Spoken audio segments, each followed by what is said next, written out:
ایک صدا تھی یہ ریحان و سرور، کہہ رہے تھے حسین ابن حیدر، کیا میں مہمان آیا نہیں ہوں، کیا میں مہمان آیا نہیں ہوں، کیا میں مہمان آیا نہیں ہوں، یا نبی کا نواسا نہیں۔ محرم الحرام کے جلوسوں اور مجالس میں علم کو ایک خاص اہمیت حاصل ہے۔ یہی وجہ ہے کہ محرم کے ایام میں علم سازی کا کام عروج پر پہنچ جاتا ہے اور علم سازی کے پیشے سے منسلک لوگوں کو سر کھجانے کی بھی فرصت نہیں ملتی۔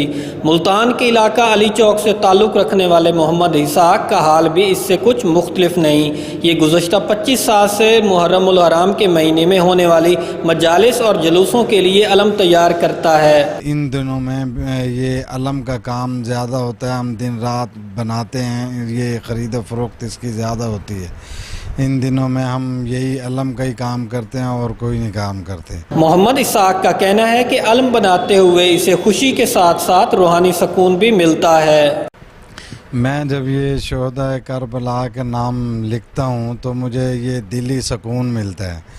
میں اس کو دیکھ رہا ہوں، میں حالانکہ اور بھی کام ہیں لیکن میں ان دنوں میں ان کے پاس یعنی کہ یہی کام کرتا ہوں۔ جیسے ہی آتا ہوں باوضو بیٹھ کے کام وغیرہ کرتا ہوں، مجھے دلی سکون ملتا ہے ان سے۔ علم پر بڑی خوبصورتی کے ساتھ مقدس عبارات تحریر کی جاتی ہیں۔ یہ بندہ 25 سال سے علم بنا رہا ہے اور اسے بناتے ہوئے اسے ذہنی کے ساتھ ساتھ روحانی سکون بھی ملتا ہے۔ کیمرہ مین محمد ہاشم کے ساتھ حسن سرگانہ، چینل 5 ملتان۔